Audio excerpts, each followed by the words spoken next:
Well, hello, everyone, and welcome to the Trust Your Gut series with Partners in Promise. I am Carla Wyrsch, the Director of Content, and I am here with Jaclynn Bosley and Miss Rose Griffin.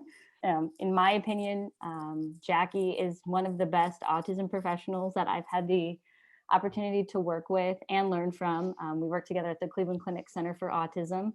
So huge thanks for Jackie getting me really involved in autism and helping me develop my passion. And while I did not work with Rose at the Center for Autism, her reputation was still around long after she left. So now that I talked a little bit about how I know these two ladies, I want them to talk about themselves. But before I do that, Rose, I'm going to give you a little shout out. I don't know where this stat came from, but there are less than 500 duly certified SLP and BCBAs. So I think congratulations. Thank you very much. Very exciting fact. Yes, it's 450 now. I think that is actually what it is, because I have some friends that are like really on top of the numbers, but it is a really cool way to be able to help people. So thank you for that, giving that little shout out. So I'm a speech therapist, and I've been a speech therapist for about 20 years now. So I'm calling myself seasoned, and that's a nice way of saying old, been here a while, and probably have known Jackie almost as long, which is crazy to think about. And I've been a BCBA for about 10 years. So it's really just allowed me to help my clients and other professionals in such a very specific way. And now I divide my time. I work 3 days a week in a public school as a speech therapist. And then I would say 2 days a week, but it's really every day. I have my own private practice called ABA Speech. Between the two of you, there's over 40 years. That's pretty amazing. 22 years. This is my 22nd year practicing. Same thing, 10 years as a BCBA, but 22 years in the field. And had the pleasure early on in my career to working. Rose was a speech pathologist in my classroom while I was teaching at the Center for Autism. So that's really fun. And then we both kind of did different things, and we did recircle back in a separate facility day school. But so I started out as a special education teacher and moved my way up the ranks and into administration. So that's when I received my principal's license, and I was an administrator there at the Center for Autism. And then I left and I worked for public school for a period of time. And that really gave me an entirely different a lens, I should say, on the treatment of kiddos with autism, because the services are so vastly different based on the environment alone. I mean, in the clinical environment, we have a lot of advantages to help us change behavior, where in the public school environment, it's not easy to manipulate so many variables. And so you really have to reach into your toolbox. So I always say that those years spent in public school were actually probably my biggest growing years, because all of the tools that I knew that were helping me to really make radical change in behavior, many of them were no longer available to me. I had to really think outside of the box and get creative. And so those were very important years in my career. And then I circled back to separate facility, and I went back to a day school, which was KidsLink, and got to work with Rose again there. And at that point, I was doing behavioral consulting, and I also was their director of program development there. And honestly, I ended up, after being there for almost 8 wonderful years, I just decided that my heart was still really in my original, background, which was early childhood intervention. And while I love working with individuals all across the spectrum, really being in that early intervention pod is where my heart is. And so I took the leap of faith, and I took a year off to create and open Thrive Early Learning Center, which is what I have now. So glad that you mentioned early intervention, because about 20,000 military dependents that have some form of autism. We know autism is a spectrum, so it looks a little bit different for everybody. And the CDC's current number is 1 in 54. And so, we know that it is vital that early intervention is key to positive outcomes for our students. So you said 18 months. Jackie and Rose, can you kind of talk about what parents might see or not see in their young children, and maybe when they should become alarmed or take note and talk to a professional?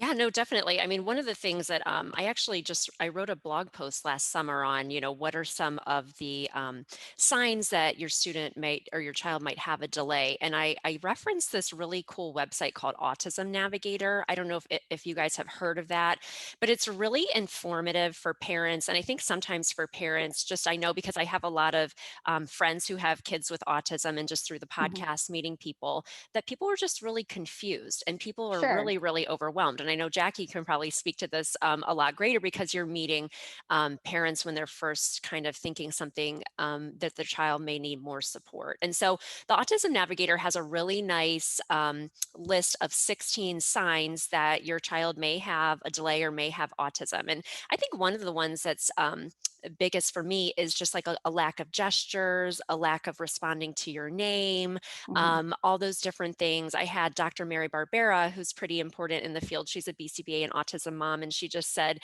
she showed like that kind of classic footage of her son at his third birthday where he's wearing a diaper because he's not wearing clothes and he's not Mhm. attending to anybody that's singing happy birthday. And you're just like, oh my gosh, this is so sad. And they Right. had a hard time, she was in denial for like a whole year. So she felt guilty about that, not getting him the right services. And once she did, then she was all in and she became a BCBA and everything. And now Oh. she's does actually a lot of courses and things for parents. But I think those types of things are the biggest, Mhm. just that lack of engagement and social reciprocity, I think are definitely things to think about and bring up to your pediatrician at first for sure. Yeah, Okay. I would totally agree. I think people don't realize how social babies are, right? And Mm. so looking for social behavior even early on within the latter part of infancy, you can start to really see social behavior in babies. And there's a lot of great research coming out right now in terms of eye tracking. So the eye Mhm.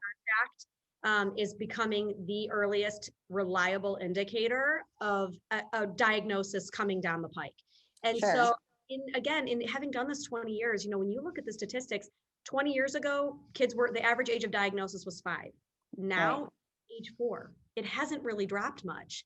Mhm. And Mhm. with all of the resources and all of the knowledge, and really how I feel like the autism world has sort of taken storm in terms of, we've really delved right in, for at least from in the education world, to get our feet wet and say, how are we going to serve this population? That number should be significantly changing, I would think. And most families, when they're coming through my doors to do intake, they're saying, well, before he or she were 2, I could tell you something was up. Mhm. So what are they noticing? Like when you say before two, like That's what were It's the social stuff. So things like the child does not want to have what we refer to as joint attention. Mhm. What mm, that looks like is you're engaging with your child in an activity. So even as early as 6 months, if you are talking to your child, they should be like practically staring at you because they're so engaged, and they should be making vocalizations back at you. Not Mhm. mhm. babble necessarily, but even vowel sounds, right? And so that's an important one. By 9 months, they should be turning when you're calling their name. Not every time because they're 9 months old, but they know Right. start to say like, "Oh, geez, I think baby knows his name," right? If you have other siblings in the house or other children, or if your child is an only child and you bring them around other children, you'll see that child want to get to where the action is. Right. And so those are early signs that our kiddos are just social beings, right? One of Mhm. the other ones I think is huge is when a parent, a very familiar, so maybe I'm assuming parent, but it could just be a very familiar caregiver, walks away from the child. Again, by 12 months, that child should be a little upset if the parent Sure. or caregiver walks away. Oh, I know. And My daughter wouldn't let me give her to anybody. Yes. And so that's that Mhm. social behavior that they're tying into you. And those are things that parents will say to me. Even here, I'll say, "Oh, do you mind if I take so and so into the playroom to see?" And they're like, "Oh, he doesn't care. He'll walk." you know, Right. and that's at Right. 15 months. Oh, he doesn't care. Yeah. Where a child who's more likely to fall on the neurotypical end would be very cautious from separating from mom or dad, or again, that familiar caregiver. Our What kiddos. about what about like some sensory issues or things like hand flapping or looking for sensory input in not typical ways? What are some of those? Babies, again, babies learn through sensory exploration. So that Sure. one's a little bit, I've seen, for every time I've seen a neurotypical baby flap their hands at 9 months, I've seen it, so Sure. you have to wait a little bit on that one. I think that comes a little bit more into toddlerhood, where Uh-huh. like describing her friend's child wouldn't wear clothing, Right, super right. Yeah. sensitive. When you get into toddlerhood, then you can start looking for that. But in infancy up to 15 months, I think sensory stuff is just so common. They put everything in their mouth, they're touching that's how their brain is making connections. Right. That one's a little bit more difficult early on. So I think you made a good transition. So we talked a little bit about early indicators. What if, I'm a first time mom. So to me, I didn't really, I'm still trying to figure this all out. So now my little one is 2 or 3. How might that look? Because they may not be in daycare yet. So they may not have another professional with a set of eyes on them. Mm-hmm. Yeah. So what could that look like? Here, I don't work as much in early intervention as Jackie does, but I know just here, because I do have 3 kids of my own, like Jackie does, Sure. that, you just kind of hear, like in the States, embedded within kind of when you see the doctor for well visits, that there Mm-hmm. are different questionnaires that try to find out, does your child just have any type of delay? And I think that's what's so important for children too, is, your child should be having some words by 12 months. Like Jackie said, when they're really little, they should be babbling and making certain sounds. And so really, I worked in preschool, just preschool for a couple years, and it was really amazing to see the growth when a child would come in. I felt like such a good speech therapist. The child would come in and then, You they are a probably good didn't speech even, therapist. thank you. They didn't even need an IEP a year later, even some students with autism maybe had some social delays that we could kind of just manipulate the environment and help support them that way. But you're going to see those different types of things, so it's kind of embedded where we look and see oh, do you need support? Are there warnings? But it probably just matters where you're living, the type of Sure. healthcare system that you're a part of. I know that I do a lot of consultations with families who are living abroad, either working for the military or they're just families that live in other countries. And it's just different, especially from a speech therapy standpoint. Some students really may not have access to specialized speech therapy. It may be hard just to even just get speech therapy. It really just depends on the country. And so I find a lot of people that I've done consultations with are really kind of seeking that information online and trying to, find out, should I be worried? What should I be doing every day for my child to support them? Because even here, and I'm sure Jackie can talk to that, I know just from, I have other friends who own AB agencies that, to get on the wait list for evaluations. And now with COVID, even early intervention in the home where home teams would go out and evaluate your child, they just kind of stopped all that at some point. And so there's a lot of kids who are probably getting services, but probably not as robust as it would have been pre-pandemic. One of the things first-time parents can look for that I hear again a lot as the retrospective perspective, looking back at it, is that parents will say he or she played so nicely. I just never thought that was it, because they didn't have the stereotypy, right? They weren't rocking in a corner. They weren't hand flapping. They weren't doing things that had previously been these real big red flags that were obvious. They're not walking on their toes, those classic autism symptoms. And I'd say when we're talking about play, toddlers, although they may have a favorite toy, will play differently with that toy because they begin a pretend play scheme. Their imagination starts to come in. And so it could be the same toy, but every time they sit down to play with it, it has a different outcome, right? So if it's a little toy and they're building blocks or they're playing cars, one time, they're setting up obstacles and they're having a race, and the next time there's a crash, and the next time. Kids with autism, when they have that favorite item, because that's not uncommon. Every toddler is carrying around their security item, right? So that's not a red flag. The red flag is, do they play with it the same way every single time with no deviation from that? And if you interrupt and try to encourage it to go another way, is there massive rejection of that? There's a rigidity there that no, I do it this way. And so my best friend, actually, her daughter, our kids refer to one another as their niece, as Sure. we're not. So my niece, she played beautifully, and I had my eye on her pretty early, and she was a kiddo who got a diagnosis at 3, but really I feel like, again, even myself looking back, that probably could have come a little earlier. She had language, but it was all labeling.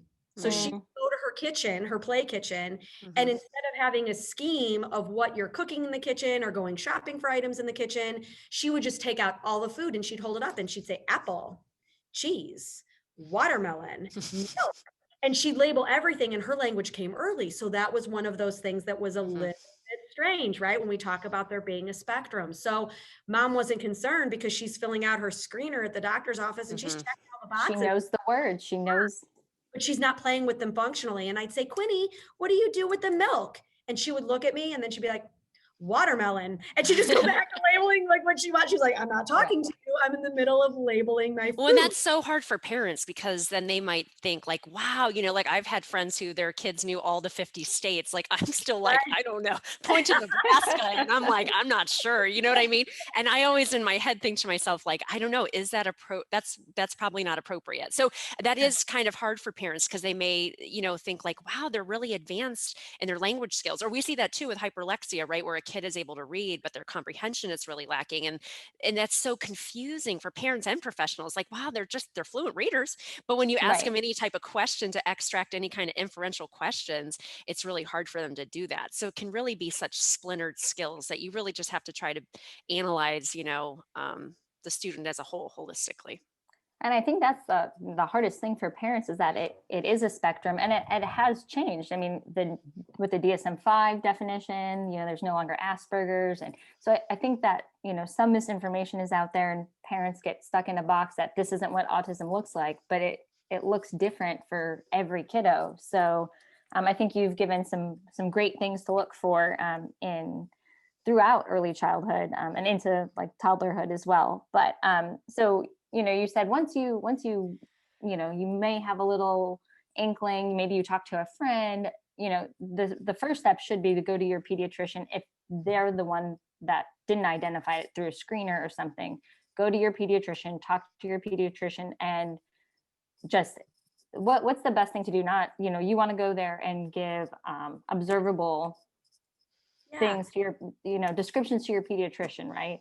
CDC actually has on their website a wonderful little checklist. Their developmental milestones broken down like 4, 6, 9 months, 12 months, 15 months. So it kind of, the latency widens as the children get older. But it actually has to the side, like, these are the things kiddos should be doing. Here are the things that might be a little bit of a red flag. And there's even a little link that you can click that says, this is what you should say to your pediatrician. Like literally. Click it and it can give you how you can describe it, because I do think that that's something that families struggle with. Like, what do I say about this? Right. And they're not neurological experts. They're just noticing that something appears to be a little bit off kilter. And so this helps parents formulate what they would like to say, which I think is really nice. The other thing about that is, I think that just saying that, going to the pediatrician and saying, I think my child might need to be screened. Any one of the things Rose and I are talking about in isolation is not a cause for worry, especially in the first 15 months, because babies, that's why there is a window for a developmental marker. Babies really do it at their own pace. And that's just part of being a human. And so if at exactly 6 months or even at 9 months, your child's not responding to their name every single time, it's not cause for panic. But if they're doing that in conjunction with some of these other things that we're talking about, that's when you start to see that there's more going on than just one thing, right? And so I think that that's what parents need to say, is that, like, I've noticed there's a couple things, and here's what it is. But the screeners should be handed out, at least here in the States. The developmental milestone screeners happen all the way from 2 months on. Autism screening will definitely occur at 12, 15, and 18 months. Start to screen for those automatically. But if you start to see some things in between, you can have some further conversations with your pediatrician, even if it doesn't get picked up on that screener, and then they'll make a recommendation out. There's a bunch of different referral sources. Every state, so here, if military families are stateside, every single state has a government funded program to do early intervention assessment. So here in Yes. Ohio, it's called Help Me Grow. Sure. Usually, and you don't need a pediatrician to refer you to an institution like that. You can call yourself and say, I want my child to be assessed. Right. Again, COVID puts a little bit of a notch in that, because it used to be they come into home, and I'm not sure how that works right now, but hopefully we're at the end of that tunnel. But so you can even request that on your own if you're, for whatever reason, wherever you are, unable to get to the pediatrician to get that official screening and referral. So now a parent gets a diagnosis, right? They go to the pediatrician, they do the screener, they get evaluated. Now, the pediatrician isn't the one giving the diagnosis, correct? Correct. No. So can you walk us through like that process? So you go to your doctor, you have these concerns, then what? Yeah. So what happens? Yeah. So what happens? Rose kind of hit on it before. So you'll go to your pediatrician. They'll do the screening, and they'll be able to talk with you and say, okay, you need a further assessment here. You need an evaluation, right? A comprehensive evaluation. And so that can either come from a couple of sources, but traditionally it's come through a child psychiatrist or child psychologist. So generally speaking, that's your next step, is to get this comprehensive evaluation done. The most common or frequently one that's done is the ADOS. And so that is the assessment that it's an autism diagnostics, and it's done through observation and play, and that will lead to a diagnosis. And then based on that, they may refer for further assessment from a professional like a speech and language pathologist or an occupational therapist. So you get this really well-rounded and packaged deal assessment. But the diagnostic itself will come, it could be a developmental pediatrician, it could be a neurologist, it could be a psychologist or a psychiatrist. But generally speaking, the person who does the evaluation is a psychologist or psychiatrist. Rose, when you evaluate a child, what are the what kind of things are you doing with the child to see what delays or strengths they may have? Yeah, I mean, I think a big part of it is what's hard when you're evaluating speech and language for students who are younger is that oftentimes that you may not be able to get a standardized score on a standard test. So I like things like the VB map is really nice because it goes from 0 to 48 months language level, and it looks at all the different areas of language. So how is the student requesting? Are they engaging in any kind of social reciprocity? It does look at play skills. And so I think a big part of any evaluation that is really going to be a robust evaluation is to definitely have an observation included to make sure that you're able just to kind of see how the child is in their natural environment. I remember actually the place that me and Jackie worked prior, I had a child come in and he had a lot of language, but it was all scripting from shows. And so he would play with all his items. And the mom, talked about how, he did talk a lot. And there was really a disconnect between, yes, we're talking, but it's not communication. Sure. And so so looking at those kind of nuanced things. And I think what's so scary sometimes if you are working with a speech therapist who doesn't have an area of expertise in autism, they really might miss some of these main things that we really need to work on, some of these early learning skills. So, imitation and that joint attention and those types of things, requesting, especially if your student has no way to communicate, that we want to make sure no matter what kind of indicators that you're seeing, that your child is going to get the right amount of support. And I'm sure we're going to talk about that. But I think that's what's really, really important for parents is that you should be really in the loop about what's going on in intervention. And especially for students who are younger, is that there should be some type of parent training component, because we really, as parents, and we don't have to be the speech therapist, we don't have to be the teacher, but we really are with our child all the time. So we just need to get support from professionals about how can I just embed these things across our day, and I just do that from a parental perspective. My kids are neurotypical, but I'm always kind of analyzing the environment like, okay, my daughter needs to read 20 minutes. Let's do it on the way to soccer. Okay, we need to get this done. How can I do that just within the course of my day? Because it can be so overwhelming for a parent just of any child. But being in the loop and having that ongoing communication about what's going on in therapy, I think is so very important. That's correlated directly to, the evaluation that you're going to give.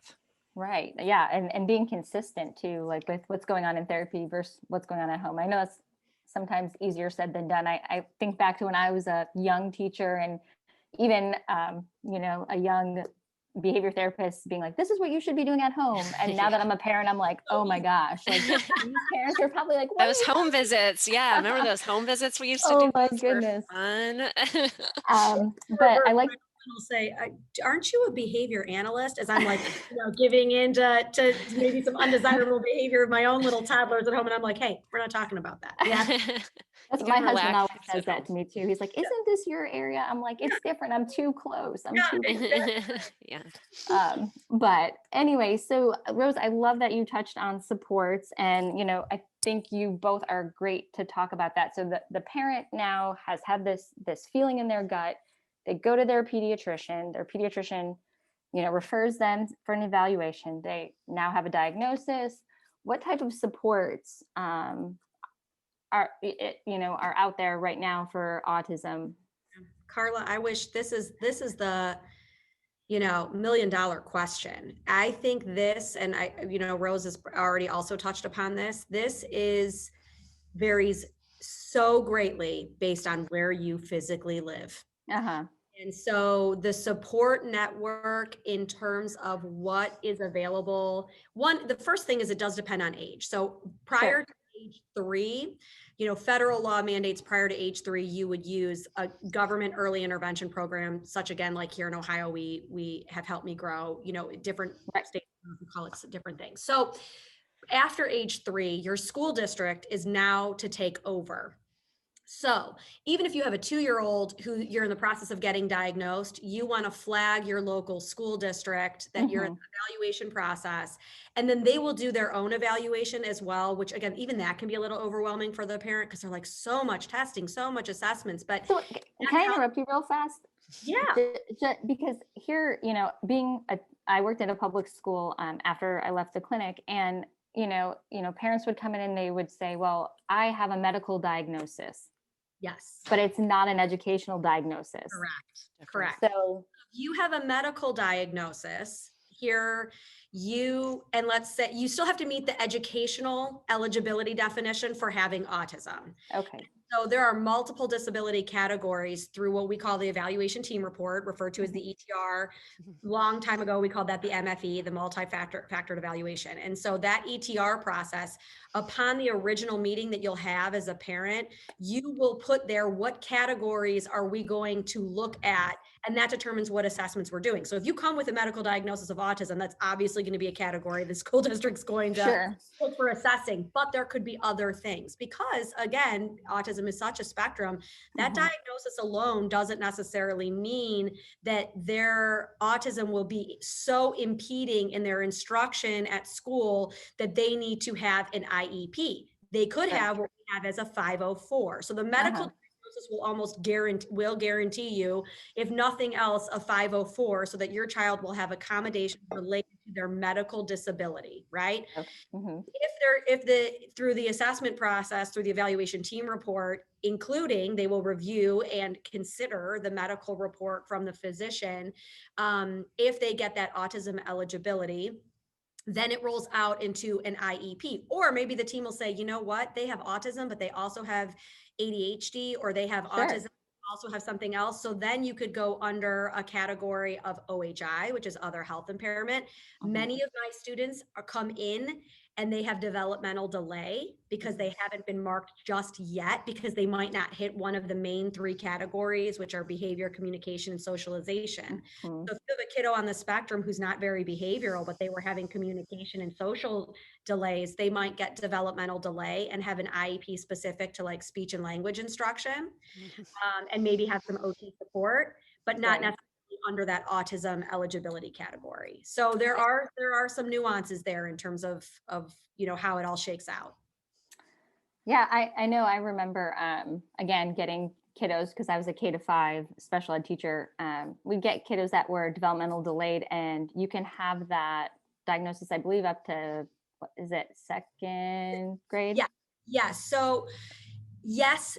So then you have to transition. Right. Your developmental delay, and let's say you had a speech and your main areas on your IEP were speech, and OT can be a rider to speech. OT in and of itself cannot have an IEP. So if you have fine motor needs alone, you can't just have an IEP for occupational therapy. You can for just speech. So a lot of times when we get into that delay, if it's still intrusive, once we get past that early intervention age, early childhood age, so when we're coming out of first and second, then you've got to transition to, is this going to be a speech only IEP? Is this going to be an OHI IEP where it's other health impairment? Or have we made enough progress that we could pull this out and just go to the 504, which means we're making accommodations in that environment despite, a delay. And sometimes we have intellectual disability that will shake out from something like that, which is another category. So again, but the evaluation team report process is every 3 years.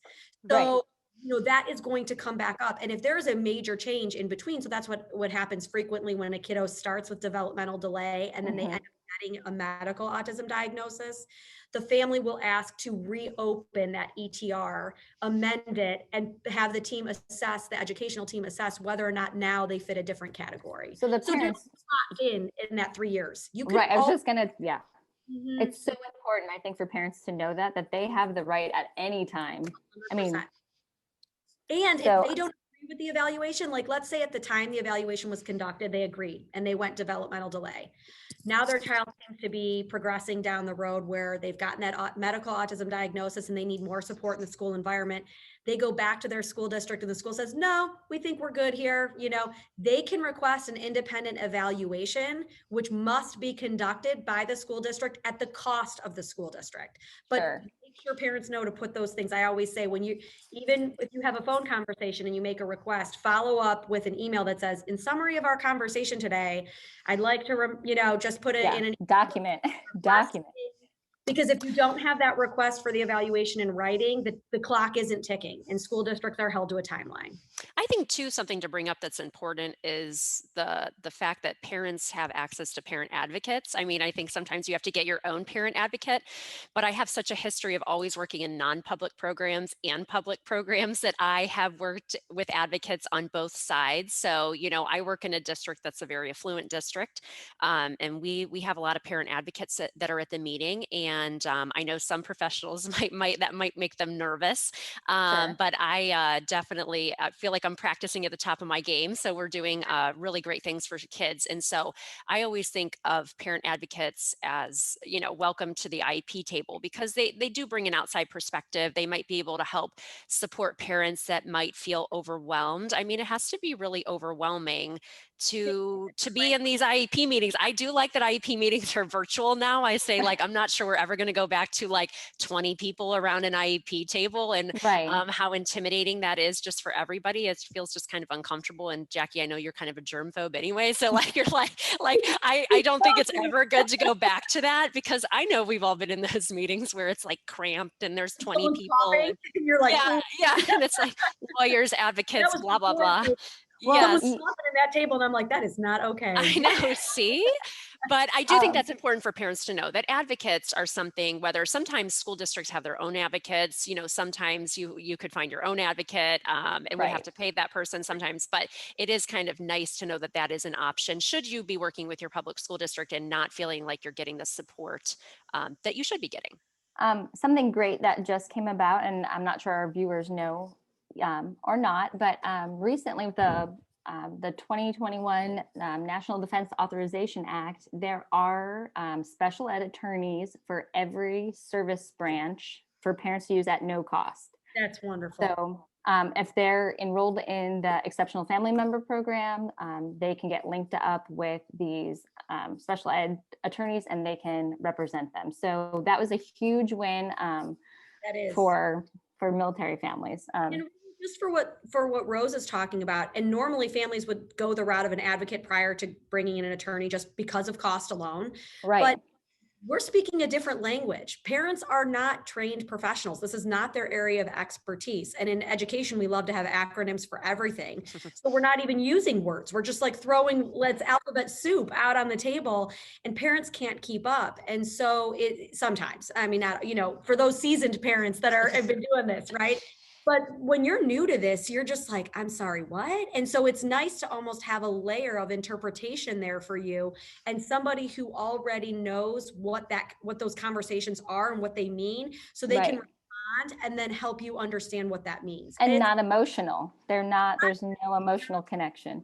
Yeah, I have a lot of parents that say, if I were to say something, I knew I was going to cry and I didn't want to cry in the meeting, so I just kept my mouth shut. That's tough. You Yeah. don't want families to feel like that. So I'm also going to give a plug on our Partners in Promise website. There's a great resource that has special ed, all of the jargon, right? Special ed jargon, military jargon. So it's a great resource for our families as well. And speaking of resources, one of our partners, the Organization for Autism Research, one of my favorite organizations, they have a guide. It's the Life, I want to get it right, Life Journey Through Autism. It's a guide for military families. I was very honored to help review their most recent edition of that. So that's available for free for families on their website, digitally, or you can request a copy. And they also, the companion website for that is Operation Autism, and it is all about autism for military families. So those are two really great resources out there. I agree with you. The Organization for Autism Research is actually my go-to, and that's because it's founded in science. And so again, objectivity. And so we're looking at autism through the lens of what do we know about it and what do we know is efficacious treatment, safe treatment for our kids. And so if you Google it, you're Google autism, you're in trouble, right? Because the pipeline comes flooding in with a lot of information that can be sourced from all different places. Right. And I think it's very important that to hear everybody's case and everybody's impression in terms of their experiences with autism. When you're first starting out, it is so important to try to find information that is objective. And again, scientific, because I think every parent can agree, every single parent can agree, what they want for their child is treatment that is safe and that will help them be the best version of themselves, whatever that will pan out to be. That's what every parent wants. Neurotypical or neurodiverse, we want our kids to be the best possible version of themselves. And what treatments families will choose to pursue in order to do that, I think is a personal choice, but to allow that choice to be guided by science is the most important thing a parent can do for their child. And I'm glad you mentioned that, because one thing I want to end with is that currently TRICARE, which is the military health insurance, they do cover applied behavior analysis. And in order to have that covered, if you are a parent, you have to be enrolled in the Exceptional Family Member Program. You have to then also enroll in TRICARE ECHO, which is Extended Care Health Options. And then it's the Autism Care Demonstration Act. And so there's no annual or lifetime cap for that. And there have been reports that have come out recently about data surrounding that program. But right now, it is available for parents to go ahead and utilize that service, which is great for our military families. Thank you both for your time, and we'll see you guys soon. Thank you for having me. Thanks.